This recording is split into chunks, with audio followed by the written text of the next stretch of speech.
مت سوچ کے تعدیر رہے گا یہ تماشا، مت سوچ کے تعدیر رہے گا یہ تماشا، ہر روز یہ لاشیں اٹھائے نہیں جاتے۔ مت سوچ کے تعدیر رہے گا یہ تماشا، ہر روز یہ لاشیں اٹھائے نہیں جاتے۔ اب خون بہائیں گے تو پھر بات بنے گی، اب خون بہائیں گے تبھی بات بنے گی، آنکھوں سے مزید اشک بہائے نہیں جاتے۔ اے وادی کشمیر، اے وادی کشمیر تو جنت ہے ہماری، اور کافر کبھی جنت میں بسائے نہیں جاتے۔ مختصر بات کروں گا، سنجیدہ سی باتیں میں کروں گا۔ جو کشمیر کا ہمارا آج کا جو بڑا موضوع تھا،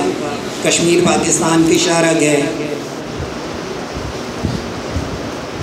کشمیر کی تاریخ میں 3 جون 1947 کے منصوبے کی بڑی اہمیت ہے۔ 3 جون 1947 کو تقسیم ہند پلان بھی کہا جاتا ہے۔ 3 جون 1947 کو یہ فیصلہ ہوا تھا کہ 14 اگست کو پاکستان اور 15 اگست کو انڈیا کا وجود، انڈیا ہمارے سے وجود میں یہ 2 ملک آئیں گے، اور یہاں پر جتنی چھوٹی بڑی ریاستیں تھیں جن کی تعداد 562 کے قریب تھی، وہ لوگ اپنی علاقائی صورتحال کے مطابق، اپنی آبادی کے مطابق، اپنے حکمرانوں کی رائے کے مطابق فیصلہ کریں گے کہ انہیں پاکستان کے ساتھ رہنا ہے یا انڈیا کے ساتھ۔ اس فیصلے کے بعد پھر 19 جولائی 1947 کا دن کشمیر کی تاریخ میں بہت اہم ہے۔ محترم آزاد کشمیر کے فارمر پریزیڈنٹ سردار ابراہیم خان کے گھر میں 19 جولائی 1947 کو تمام کشمیری رہنما جمع ہوئے، اور تمام کشمیری رہنماؤں کے سامنے 3 آپشن رکھے گئے، اور انہیں یہ بتایا گیا کیونکہ 14 اگست کو پاکستان بنے گا، 15 اگست کو انڈیا بنے گا، 2 ممالک دنیا کے نقشے پہ سامنے آئیں گے، تو ہمارے پاس 3 آپشن ہیں، یا تو ہمیں پاکستان کے ساتھ رہنا ہے، یا تو ہمیں انڈیا کے ساتھ جانا ہے، یا پھر ہمیں خود مختار رہنا ہے۔ یہ 3 آپشن سامنے رکھے گئے، اور بھاری اکثریت کے ساتھ کشمیریوں نے یہ فیصلہ کیا کہ ہم پاکستان کے ساتھ جائیں گے۔ اس مناسبت سے 19 جولائی کا دن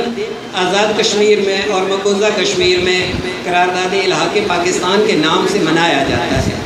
پھر 2 ملک بن گئے، اور جو آزاد ریاستیں تھیں، کیونکہ کشمیر میں 2 طرح کی پرابلم تھی جو آڑے آئے، کیونکہ کشمیر کے جو عوام تھی وہ پاکستان کے ساتھ آنا چاہتی تھی، اور یہاں کا جو حکمران تھا مہاراجہ ہری سنگھ، کیونکہ اس کے آباء و اجداد نے یہ علاقہ خریدا ہوا تھا اور یہ ان کی موروثی ریاست تھی، لہٰذا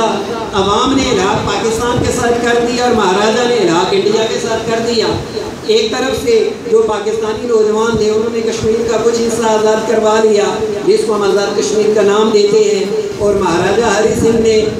انڈیا سے پناہ مانگ لی، انڈیا سے مدد مانگ لی، اور انڈیا نے اپنی فوجیں کشمیر میں اتاری، اور سری نگر کا اور جموں کا وہ ایریا جو جہاں تک ان کی اپروچ تھی وہ انہوں نے اپنے قبضے میں کر لیا۔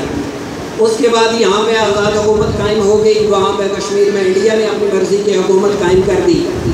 اور پھر وہاں پر کیونکہ شیخ عبداللہ وزیر اعظم تھے، جو موجودہ حالات میں صرف اس کی صورتحال بتاؤں گا، مطالب ہم سارے پڑھتے رہتے ہیں کتابوں میں،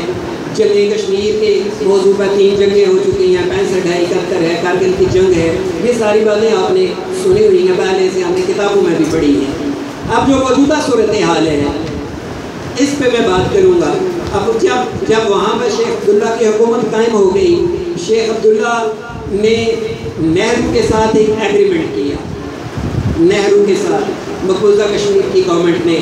اور اس پر یہ ہوا کہ عارضی طور پر کشمیر کا جو علاقہ ہے وہ انڈیا کے ہینڈ اوور کر دیا گیا، اسی طرح جس طرح ہم کسی کو کرائے پر کوئی گھر دے دیتے ہیں،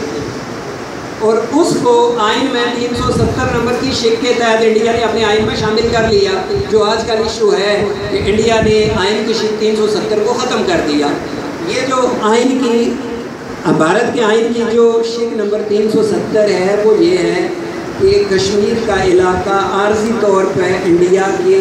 پاس رہے گا، جس کے 3-4 جو انتظامات ہیں وہ انڈیا دیکھے گا۔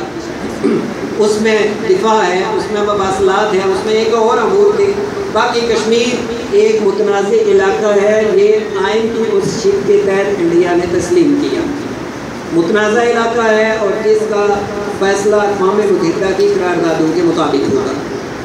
پھر اس آئین کے اندر ایک دوسری شک شامل کی گئی جس کو ہم 30A کہتے ہیں، 35A جس کو ہم 35A کہتے ہیں۔ 35A جو شک ہے یہ 1927 میں مہاراجہ ہری سنگھ نے قانون بنایا تھا جس کو ریاستی آئین کہتے ہیں، اور اس شک کے تحت اس شک کا جو لب لباب ہے وہ یہ ہے کہ کشمیر صرف اس کا ہے جو بائی برتھ کشمیری ہے، یعنی یہاں پہ کوئی بھی فارنر اپنی پراپرٹی نہیں بنا سکتا، کوئی بھی یہاں پر اپنی جاگیر نہیں بنا سکتا، کشمیر صرف اس کا ہے جو یہاں کا رہنے والا ہے۔ اس کو بھی انڈیا نے اپنے آئین میں شامل کر دیا، اور ابھی جو اس میں تبدیلی آئی ہے انڈیا نے یہ دونوں شکیں ختم کر دی، 370 کو بھی ختم کر دیا اور 35A کو بھی ختم کر دیا۔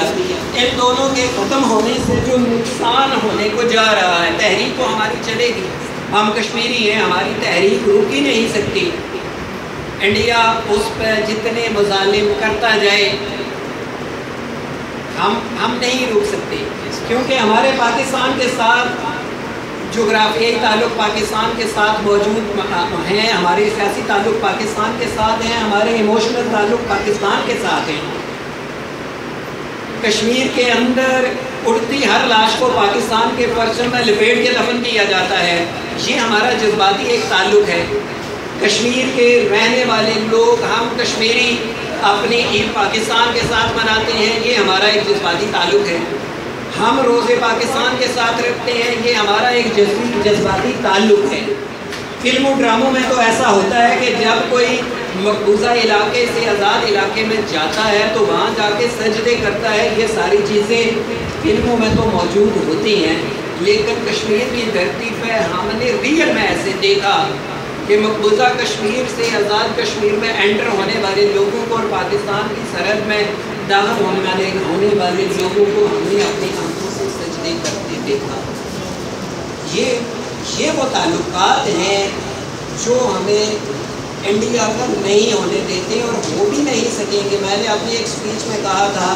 کہ انڈیا کی وہاں پہ 8 لاکھ فوج ہے، اگر وہ 8 کا اسکیئر کر کے 64 لاکھ فوج کو لے آتا ہے، پھر بھی وہ ہماری اس تحریک کو نہیں ختم کر سکتا۔ ایک نظم ہے کہ ہم امن چاہتے ہیں، جو ہم کشمیریوں کا جو پیغام ہے ہمیشہ انڈیا کے لیے کہ ہم امن چاہتے ہیں مگر ظلم کے خلاف، اگر جنگ لازمی ہے تو پھر جنگ ہی صحیح۔ ہم امن چاہتے ہیں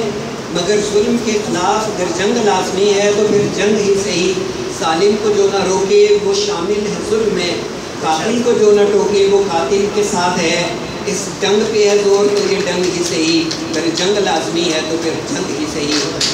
یہ زر کی جنگ ہے، یہ زر کی جنگ ہے نہ زمینوں کی جنگ ہے، یہ زر کی جنگ ہے نہ زمینوں کی جنگ ہے، یہ جنگ ہے بقا کے اصولوں کے واسطے۔ جو خون ہم نے نظر کیا تھا زمین کو، وہ خون ہے گلاب کے پھولوں کے واسطے۔ ٹوٹے گی صبح امن لہو رنگ ہی سے، اگر جنگ لازمی ہے تو پھر جنگ ہی سے۔ یہ جو 2-3 منٹ اور میں آپ کے لوگ کہ یہ جو انڈیا نے یہ جو اقدام کیا ہے، وہاں پہ لاک ڈاؤن کیا ہے، کرفیو لگا دیا ہے، نماز کی پابندی وہاں پر ہے، لوگوں کے باہر نکلنے کی پابندی ہے، مریض وہاں پہ ہاسپٹل کے اندر نہیں جا سکتا، اسٹوڈنٹ وہاں پر تعلیم حاصل نہیں کر رہے، لوگوں کو ادویات میسر نہیں ہیں، کھانے پینے کی چیزیں میسر نہیں ہیں۔ 10 کشمیریوں کا ایک فوجی کو گن دے کے کھڑا کر دیا ہے، اور اس کے علاوہ 1 لاکھ اس نے اپنے وہ جو دہشت گرد ہیں، گنڈے ہیں RSS کے اور راشٹریہ سیوک سنگھ کے اور شیو سینا کے، وہ وہاں پر آ کے بسا دیے ہیں، اور جب ان کا دل کرتا ہے کسی گھر کے اندر گھستے ہیں اور وہاں سے لوگوں کو اٹھا کے لے جاتے ہیں۔ یہ وہ مظالم ہیں جو وہاں پر چلتے ہیں۔ ان مظالم کے سامنے بھی ایک نظم کے کچھ شعر پڑھ کے میں بات ختم کروں گا، اور یہ میرا پیغام اس مودی کے نام بھی ہے جس کو لوگ نریندر مودی کہتے ہیں اور ہم اس کو درندہ مودی کہتے ہیں، کہ تجھے اب یہ شکوہ ہے کہ بچے گھر نہیں رہتے، تجھے اب یہ شکوہ ہے کہ بچے گر نہیں رہتے، جو زرد ہو جائیں تو پتے پیڑوں پر نہیں رہتے، تو کیوں بے دخل کرتا ہے مکانوں سے مکینوں کو جو وہاں پہ ابھی ہو رہا ہے؟ تو کیوں بے دخل کرتا ہے مکانوں سے مکینوں کو؟ وہ دہشت گرد بن جاتے ہیں جن کے گھر نہیں ہوتے، اور یقیناً یہ رعایا بادشاہ کو قتل کر دے گی، یقیناً یہ رعایا نریندر مودی کو قتل کر دے گی۔ مسلسل جبر سے محسن دلوں میں ڈر نہیں رہتے، مسلسل جبر سے محسن دلوں میں ڈر نہیں رہتے۔ یہ